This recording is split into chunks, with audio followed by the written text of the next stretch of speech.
Cái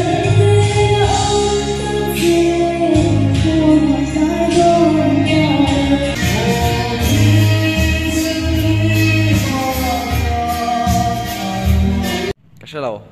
cặp vlog nga lên điều thì khăn ô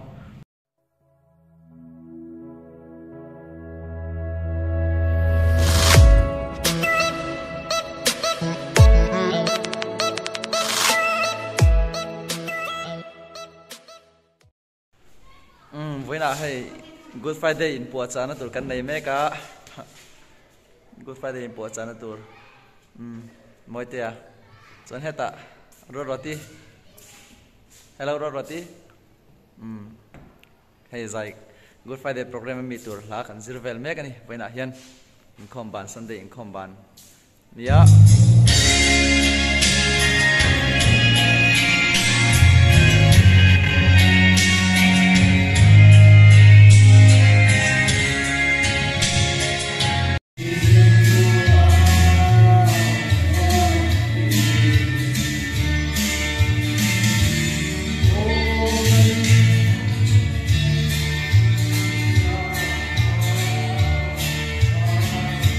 cái là vết thâu niô này kia là cái cắt mấy à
Ruan, ila sakturen vela.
le tu na zai zo che ka tu nge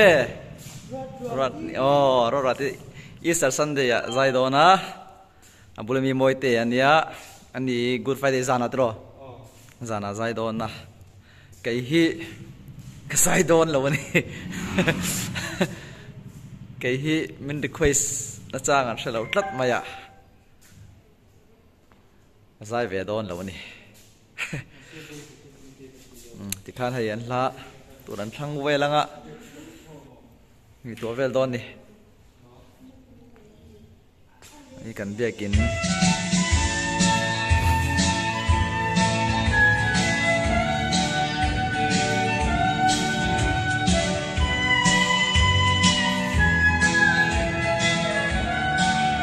hello ka vlog nga len ti khano tuna hian bel votu lyrics an zong me kani bel votu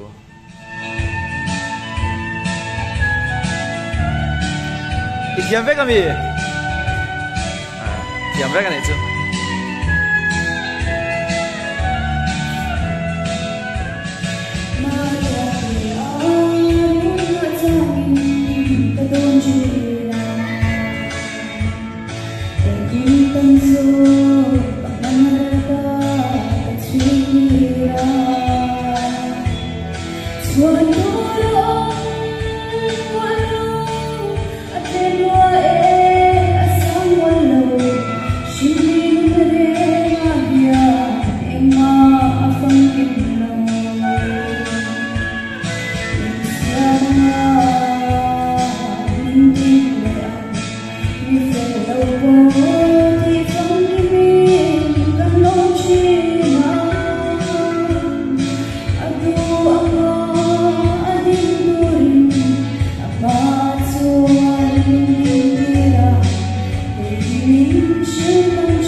mi